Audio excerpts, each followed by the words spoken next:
नमस्कार, आप देख रहे हैं ब्रेकिंग एट 10 और इस वक्त की बड़ी खबर अमरनाथ यात्रा के ताल्लुक से आ रही है। अमरनाथ यात्रा 2023 जारी 14वां जत्था जम्मू से रवाना हो गया है। जत्थे में 6,684 यात्री शामिल हैं।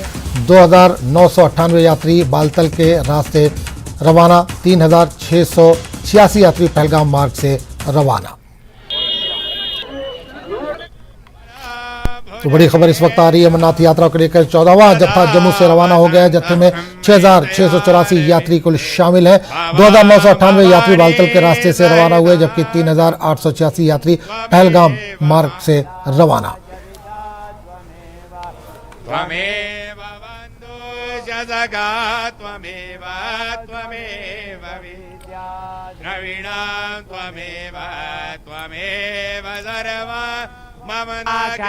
तो बड़ी खबर इस वक्त अमरनाथ यात्रा के ताल्लुक से मौसम खुशगवार है, जिसके चलते 14वां जत्था जम्मू से रवाना है। जत्थे में 6,684 यात्री कुल शामिल हैं। 2,998 यात्री बालतल के रास्ते से रवाना, जबकि 3,686 यात्री पहलगाम मार्ग से रवाना हुए हैं। यात्रियों में काफ़ी जोश देखा जा रहा है।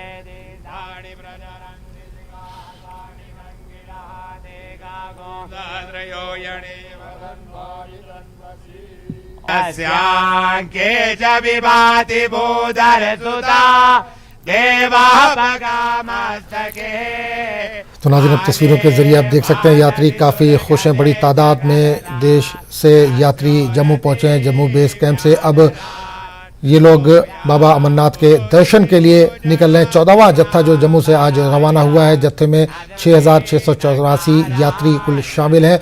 2,998 यात्री बालतल के रास्ते से, जबकि 3,686 यात्री पहलगाम के रास्ते से रवाना हुए, जहां जाकर वो बाबा बर्फानी के दर्शन करेंगे।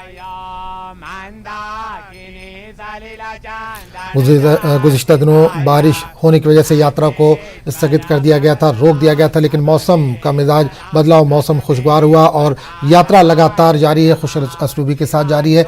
14वां जत्था जम्मू से आज रवाना हुआ। जत्थे में 6,684 यात्री शामिल हैं। 2,998 यात्री बालतल के रास्ते, जबकि 3,686 पहलगाम के रास्ते रवाना हुए।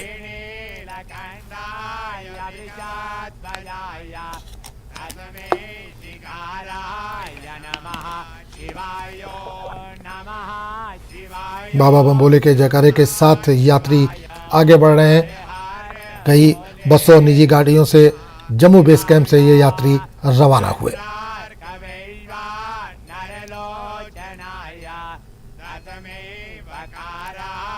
नमः शिवाय, नमः शिवाय, नमः शिवाय, हर हर बोले, नमः शिवाय, जक्षा स्वरूपाय जटाधराय, पिनाकहस्ताय तनातनाय, दिव्याय देवाय दिगंबराय, तो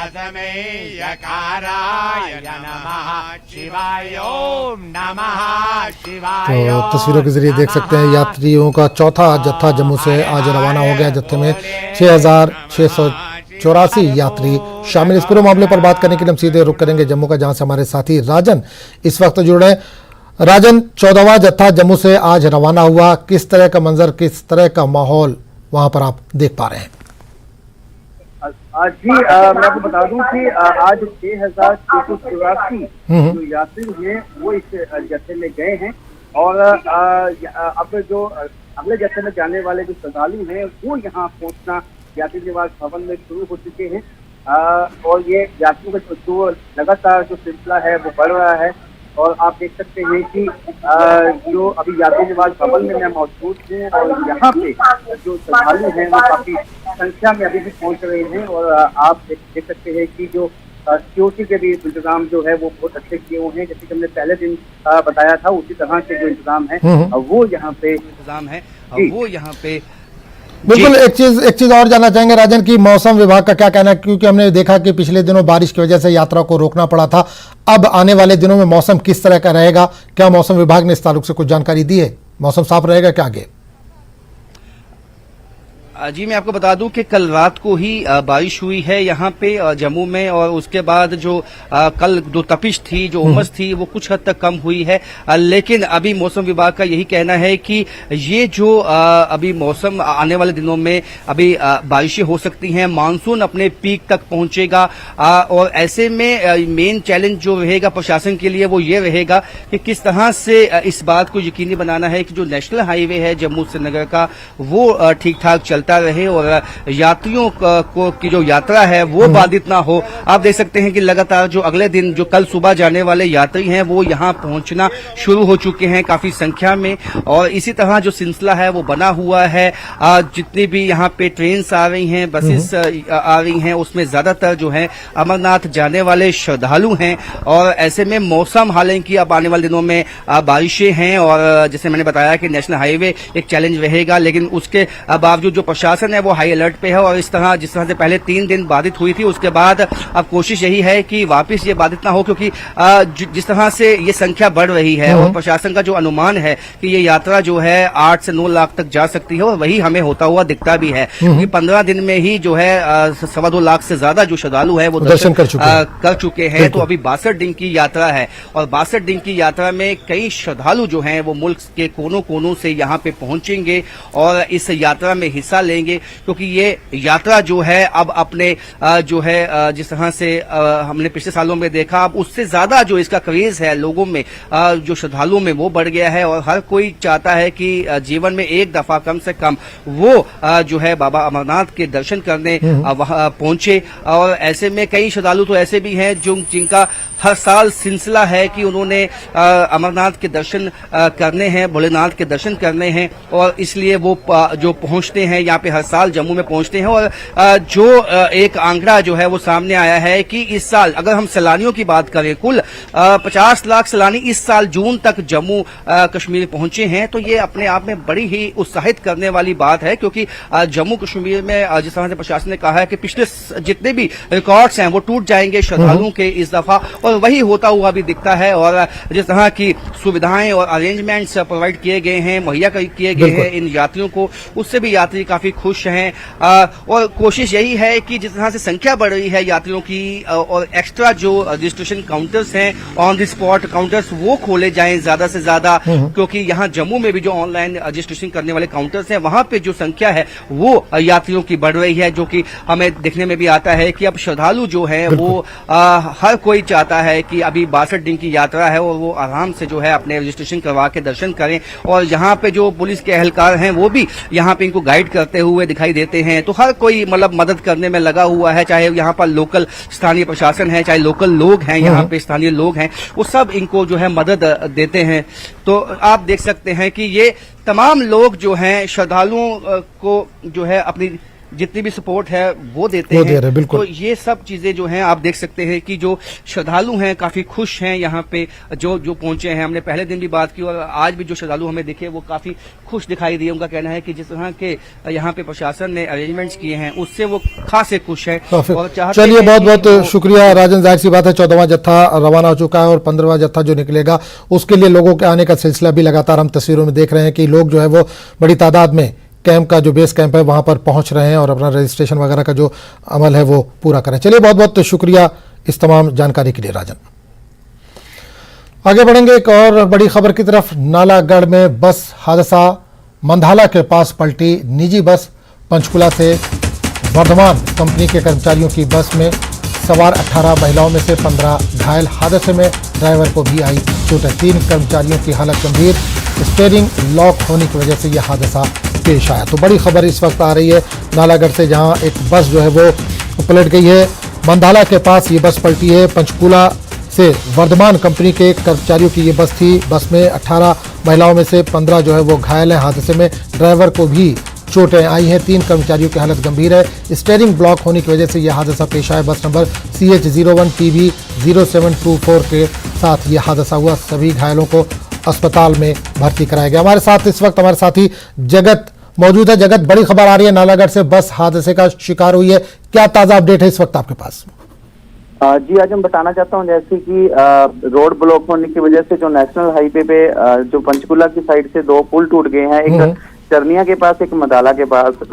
मडावाला के पास। बिल्कुल। उसकी वजह से जो ट्रैफिक है वो बाया मदाला और ब्रोटीवाला की ओर से बद्दी की तरफ को शुरू कर दी गई है। लेकिन ये बस सुबह पंचकुला से वर्धमान कंपनी की ओर आ रही थी और जैसे ये मदाला गांव के पास पहुंची तो अचानक स्टीयरिंग लॉक होने की वजह से ये बस पलट गई, जिसमें करीबन 18 महिलाएं सवार थी, महिला कर्मी सवार थी, जिनमें से 15 घायल हो चुकी हैं और 3 की हालत है जो गंभीर बनी हुई है। फिलहाल जितने भी घायल हैं उन्हें स्थानीय लोगों की मदद से अस्पताल में भर्ती करवाया गया है, जहां पर इनका इलाज किया जा रहा है। लेकिन कहीं ना कहीं जो चालक इस गाड़ी को चला रहे थे, बस को, निजी बस को चला रहे थे, उस स्टीयरिंग लॉक होने की वजह से यह हादसा बताया जा रहा है। फिलहाल पुलिस मौके पर है, पुलिस ने मामला दर्ज करके आगामी जांच शुरू कर दी है। गनीमत इस हादसे में ये रही कि अभी तक किसी को ज्यादा जो जानी नुकसान है वो यहाँ पर नहीं हुआ है। सभी की हालत, 15 की हालत है जो ठीक बताई जा रही है, हल्की फुल्की चोटें हैं, लेकिन 3 जो महिला कर्मी है उनकी हालत गंभीर है, उनका इलाज किया जा रहा है। फिलहाल क्या जगह इसमें क्या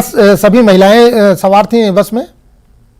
जी, अमूमन देखा गया है कि वहाँ पे जो महिला कर्मी ही थी इस बस में, सारी बस में सवार थी। महिला कर्मियों को लेकर ये वर्धमान कंपनी की ओर आ रहे थे। सुबह ड्यूटी का टाइम था इनका 9, 9:30 बजे के आसपास, उससे पहले ये हादसा हो गया। फिलहाल एक बात अच्छी ये है कि इसमें अभी किसी की जानी नुकसान की कोई इतला नहीं है। जी जी, चलिए, बहुत बहुत शुक्रिया जगत इस तमाम जानकारी के लिए। तो खबरों का सिलसिला जारी रहेगा, लेकिन एक छोटे से ब्रेक के बाद।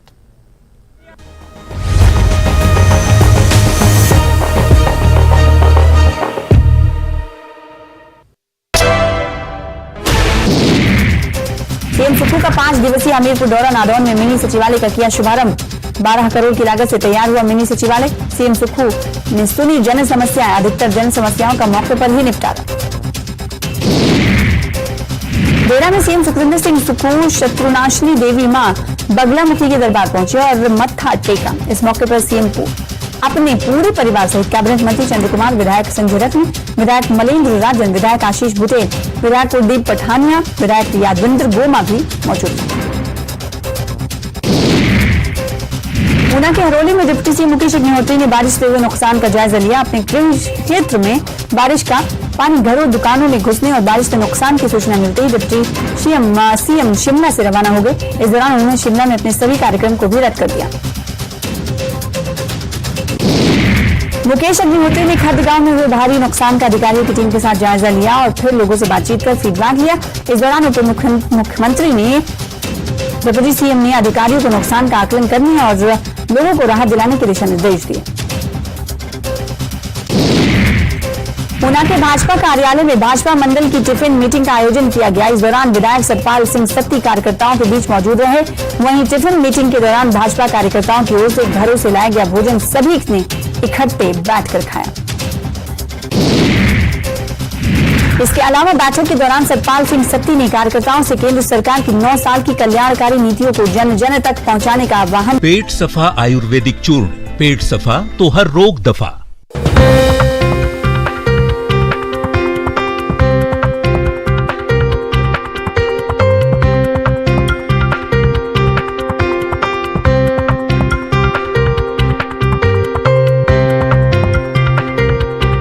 Headlines presented by पेट सफा आयुर्वेदिक चूर्ण, पेट सफा तो हर रोग दफा।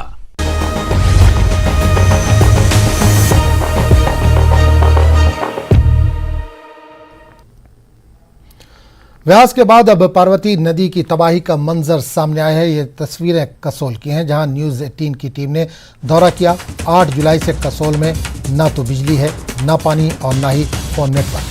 जगह जगह सड़कें टूटी हुई हैं और जान हथेली पर लेकर लोग पैदल सफर करने को मजबूर हैं। यहाँ का एकमात्र संपर्क मार्ग कई स्थानों पर पार्वती में समा गया है। लोग प्रशासन से मदद की गुहार लगा रहे हैं।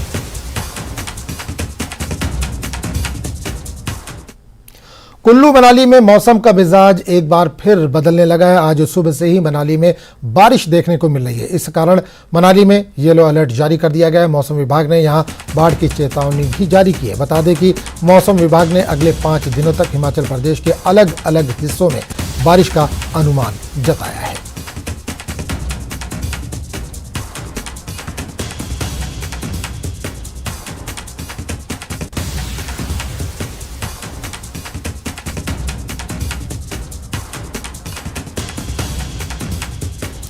और हिमाचल में बारिश से भीषण तबाही हुई है और नुकसान का आकलन 4,356 करोड़ रुपए पार कर गया है। 24 जून से अब तक 111 लोगों की मौत हुई है, 12 लापता हैं। सबसे ज्यादा कुल्लू में 31 मौत हुई है, शिमला में 28 जबकि चंबा में 12 लोगों की मौत हुई है। प्रदेश में 420 घर पूरी तरह से क्षतिग्रस्त हो गए हैं। वहीं 2,322 मकानों को नुकसान पहुंचा। इस दौरान 900 गौशालाएं और 130 दुकानें बर्बाद हो गई हैं। साथ ही पूरे प्रदेश में 613 मवेशी भी मारे गए हैं।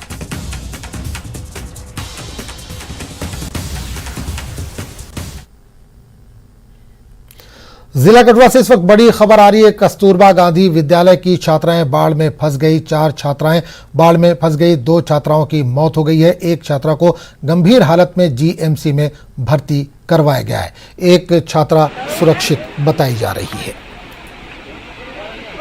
तो बड़ी खबर इस वक्त आ रही है जम्मू कश्मीर के कठुआ से, जहां कस्तूरबा गांधी विद्यालय की छात्राएं बाढ़ में फंस गई हैं। 4 छात्राएं बाढ़ में फंसी थी, जिनमें 2 की मौत हो गई है। एक छात्रा गंभीर हालत में जीएचएमसी में भर्ती करवाया गया उसको, जबकि एक सुरक्षित बताई जा रही है।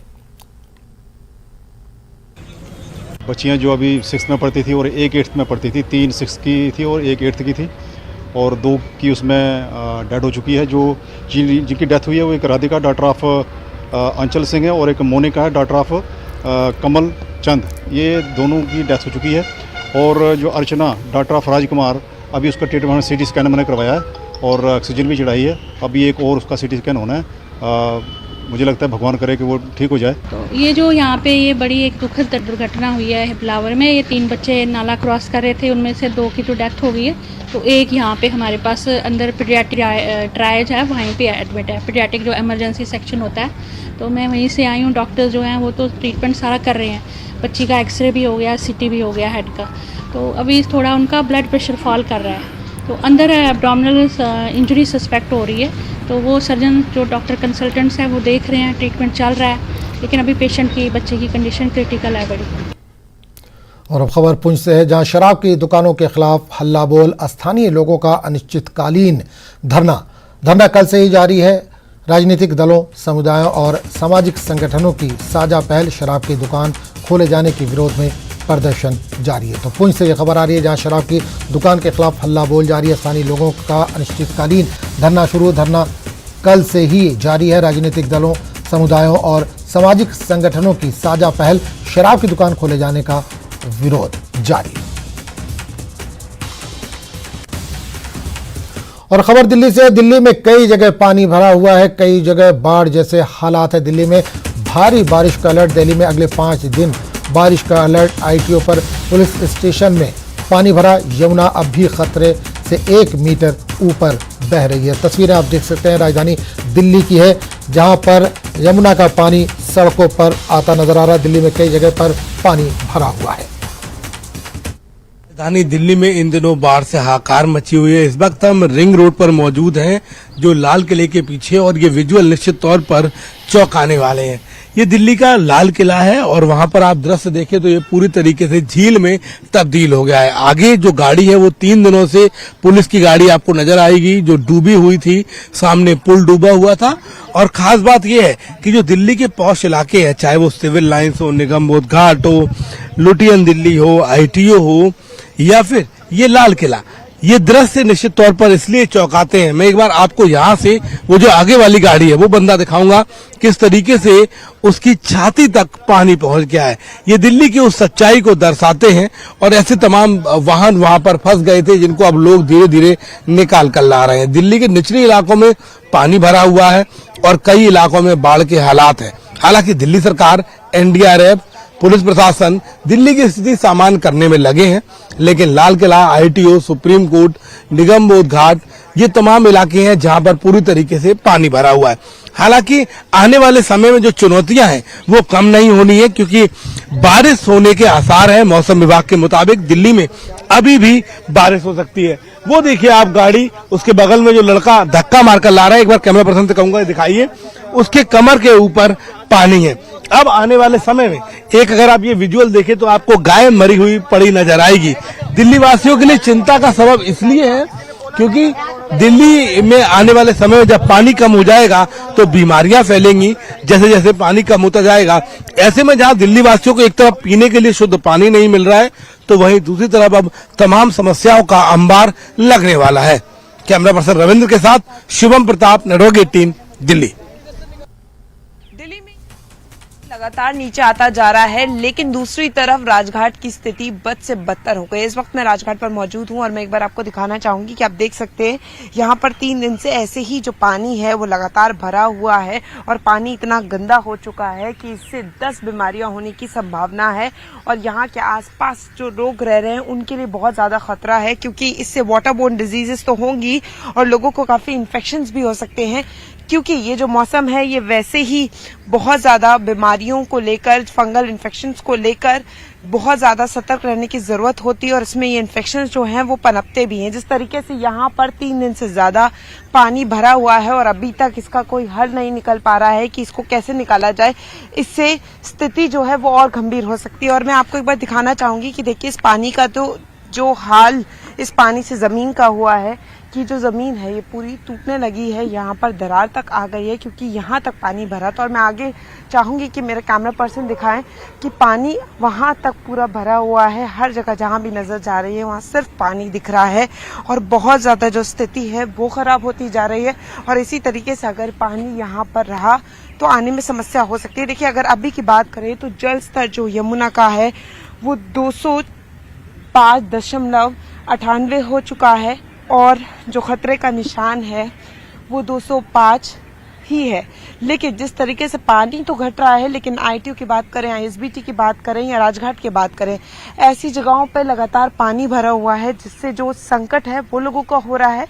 घंटों घंटों उनको ट्रैफिक जैम में फंसना पड़ रहा है, मेट्रो धीमी चल रही है। लेकिन सबसे बड़ी जो दिक्कत है वो ये है जो मैंने आपको नज़ारा दिखाया कि पानी में से अब बदबू आने लगी है और पानी इसी तरीके से जो है वो भरा हुआ है। अगर ये पानी नहीं निकला तो लोगों को बहुत ज़्यादा दिक्कत हो सकती है। अभी तो बाढ़ की स्थिति थी, अगर ऐसे ही रहा तो बीमारी भी जो है वो बहुत बुरी तरीके से पनपेंगी। कैमरामैन आकाश के साथ फराह खान, न्यूज़ 18 दिल्ली। देश की राजधानी दिल्ली में इन दिनों बाढ़ से हाहाकार मची हुई है। राजधानी की कई पॉश कॉलोनियां तालाब बनी हुई हैं। आईटीओ जहां मैं इस वक्त मौजूद हूं, यहां बीते 4 दिनों से किस कदर पानी भरा है आप विजुअल्स में देख सकते हैं। पूरी राजधानी एक तरीके से डूबी हुई है। इसके पीछे दरअसल लॉजिक ये दिया जा रहा है कि यमुना का जलस्तर लगातार बढ़ा है। वहीं जो पानी पहले दिल्ली शहर का यमुना में चला जाता था नाले नालियों के जरिए, अब वो पानी वापस नहीं जा रहा है। ऐसे में राजधानी के सबसे पॉश इलाकों में और चलने वाले एक चौराहों में आईटीओ की हालत इस वक्त क्या है आप देख सकते हैं। पहियों के ऊपर तक जो है पानी है दोनों साइड, और 4 दिन हो गए हैं लेकिन जो प्रशासन है वो इस पानी को खाली नहीं करा पाया है। बीते दिनों हालांकि 3 घंटे की बारिश से जलस्तर बढ़ने की बात हुई थी, लेकिन फिर भी राजधानी वासियों के लिए एक खुशखबरी है कि यमुना का जलस्तर लगातार कम हो रहा है। बीती सुबह की बात करें तो सुबह 6 बजे 206.43 यमुना का जल स्तर था। हालांकि जो खतरे का निशान है वो 205 है। ऐसे में यमुना अभी खतरे के निशान से ऊपर बह रही है। राजधानी की बात करें तो राजघाट, आईटीओ और जो तमाम पॉश इलाके हैं वो सब डूब चुके हैं। आज से दिल्ली सरकार के तमाम मंत्री ग्राउंड जीरो पर उतरेंगे। उनकी कोशिश होगी कि राहत कार्य जो है उसको तेजी से प्रोवाइड कराया जाए। यमुना के किनारे जो लोग बसे हुए थे, लाखों लोग, उनको दूसरी जगह शिफ्ट कराया गया है। कोशिश ये है कि कम से कम जनहानि हो। हालांकि अब तक राष्ट्रीय राजधानी की बात करें तो 6 बच्चों की पानी में डूबने से मौत हो चुकी है। 3 बच्चे एक तालाब में नहाने गए थे, उस दौरान उनकी मौत हो गई। जबकि बीती रात द्वारका में जो 4 बच्चे पानी में बह गए उनमें से 3 बच्चों की मौत हो गई। हालांकि पुलिस का दावा था कि वो बाढ़ का पानी नहीं था, लेकिन ये जो विजुअल है देश की राजधानी के आईटीओ से, ये निश्चित तौर पर चौंकाने वाले हैं, क्योंकि आईटीओ सबसे ज्यादा चलने वाला चौराहा है। ये नोएडा से कनेक्ट करता है। अगर आप मेरे दूसरी साइड देखेंगे तो उस साइड भी बराबर पानी भरा हुआ है। फिलहाल राजधानी के बासिंदों के लिए मुसीबतें कम नहीं होने वाली है, क्योंकि न सिर्फ पानी भरा है, इस तरीके के विजुअल्स हैं, बल्कि बारिश की वजह से स्थितियां बेहद खराब हो रही है, लोगों को परेशानी हो रही है और बाढ़ का जो पानी है वो निकलने का नाम नहीं ले रहा। कैमरा पर्सन रविंद्र के साथ शिवम प्रताप, नेटवर्क 18 दिल्ली। तो इस बुलेटिन में फिलहाल इतना ही। नमस्कार।